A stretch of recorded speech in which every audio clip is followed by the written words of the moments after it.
కేసీఆర్ గారు ఉన్నప్పుడు నెలకి ఒక్క రోజన్నా గంట రోజంతా కూర్చుంటుండే.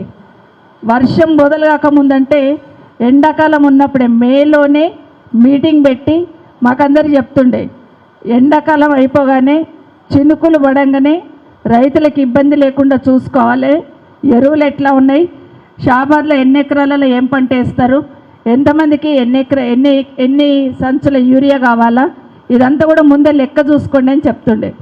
చెప్పి అవన్నీ పెట్టుకుంటుండే. కానీ ఈరోజు ఎట్లా ఉందంటే ఎక్కడ పోయినా యూరియా కోసం 2 నెలల నుండి ఏడుస్తూ ఉంటే ఈ ప్రభుత్వానికి కనీసం కనిపించట్లేదు, మాట్లాడడం కూడా సిద్ధంగా లేరు. కొంతమంది మంత్రులు అంటారు పడేసిన చెప్పులన్నీ ఏడుకొచ్చి లైన్లో పెడుతున్నారు, అక్కడ రైతులు ఏడున్నారు అంటున్నారు. కొంతమంది మంత్రులు అంటారు అక్కడ యూరియా ఉంది కానీ ఎక్కువ కొనుక్కొని పోతున్నారు అంటున్నారు.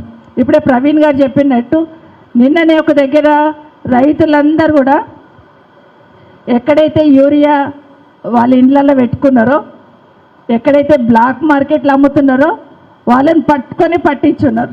దాన్ని మాత్రం పట్టుకుంటలేరు. కానీ ఏదైనా కూడా కేసీఆర్ గారు పార్టీ చేస్తుందంట తప్పిస్తే దాని వెనకాల ఉన్న కష్టం ఏందని ఆలోచిస్తలేరు. ఈరోజు ఇంతమంది అక్క చెల్లెళ్ళు ఉన్నారు. ఇక్కడ మాటకు ముందు రేవంత్ రెడ్డి ఏం చెప్తున్నాడు, లేడీస్ కనిపించగానే ఏం చెప్తాడమ్మా మీరే చెప్పాలి. ఆడళ్ళు కనిపించగానే ఏం చెప్తాడు రేవంత్ రెడ్డి, మా అక్క చెల్లెళ్ళను కోటీశ్వరులను చేస్తా అంటాడు. 1,00,00,000 మందిని కోటీశ్వరులను చేస్తా అంటున్నాడు. అంటే ఒకరొకరు ₹1,00,00,000 ఇస్తా అంటున్నాడు. వచ్చినాయా మరి ఏమన్నా? ఒక్కరికైనా వచ్చిందా షాబాద్లో? 1,00,00,000 మంది మహిళలలో మన వాళ్ళు ఉండాలి కదా, ఒక్కరన్నా ఉండాలి కదా. ఒక్కరికి ₹1 రాలేదు. కానీ మాటకు ముందు 1,00,00,000 మంది మహిళలను కోటీశ్వరులను చేస్తా అంటాడు. కోటీశ్వరులను చేస్తాడు దేవుడు ఎరుగు. కానీ ఒకటి మాత్రం చేసి చూపిస్తున్నాడు. ఆడబిడ్డల్ని యూరియాకి లైన్లలో నిలబెడుతున్నాడు. చిన్న బిడ్డలను ఎత్తుకొని లైన్లలో వచ్చి పడుతున్నారు. పాలిచ్చే తల్లి బిడ్డనెత్తుకొని 10 మందిలో కూర్చొని పాలించుకుంటూ లైన్లో నిల్చుంటున్నది. ఆడబిడ్డల్ని గేట్లెక్కి దుంకేటట్టు చేస్తున్నాడు. కేసీఆర్ గారేమో ఆడబిడ్డలు బిందె పట్టుకొని వస్తే పరువు పోతుందంటే, రేవంత్ రెడ్డి గారేమో గేట్లెక్కి దుంకేటట్టు చేస్తున్నాడు. ఒక్కసారి ఆలోచించండి. ఈరోజు ఇంతమంది ఆడబిడ్డలు ఇంత బాధపడుతూ ఉంటే, లైన్లలో నిల్చుంటే, రాత్రిలు అక్కడనే వండుకుంటుంటే యూరియా కోసం చిన్నపిల్లల్ని ఎత్తుకొని వస్తూ ఉంటే, రైతన్నలందరూ పోలీస్ స్టేషన్లో కూపన్లు తీసుకుంటున్నారు. పోలీసుల నుండి కూపన్లు ఇస్తూ ఉన్నారు.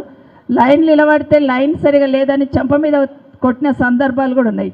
ఏం కర్మ పట్టింది తెలంగాణ రాష్ట్ర ప్రజలకంటే కేసీఆర్ గారు పోవడం ఒక్కటే దురదృష్టం పట్టుకుందని మాత్రం వాస్తవం.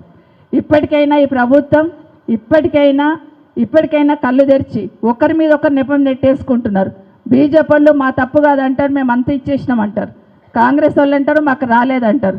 మరి వాళ్ళు ఇచ్చినామంటున్నారు, మీరు రాలేదంటున్నారు. మరి ఎక్కడ పోయింది యూరియా అంటే ఇద్దరు దొంగాట ఆడుతున్నారు. అక్కడ వాళ్ళు తప్పించుకుంటున్నారు, వీళ్ళు తప్పించుకుంటున్నారు. ఇద్దరి మధ్యలో ఎవరు బలి అవుతున్నారంటే తెలంగాణ రాష్ట్ర రైతన్నలు బలి అవుతున్నారు. రైతులు బాధపడుతుంటే సోయి లేకుండా రాజకీయం మాత్రమే చేస్తారు తప్పిస్తే రైతుల గురించి ఆలోచిస్తలేరు. అది వాస్తవం. ఇంకొక మాట, నేను వస్తుంటే ఒక అమ్మ అడిగింది, అమ్మ నాకు ఇల్లు లేదు, ఒక ఇల్లు ఇవ్వండి. వాస్తవం ఏం చెప్పిండ్రు, ఇల్లు లేని వాళ్ళందరికీ ఇల్లు ఇస్తామన్నారు. కానీ ఊళ్ళో ఏం జరుగుతుంది,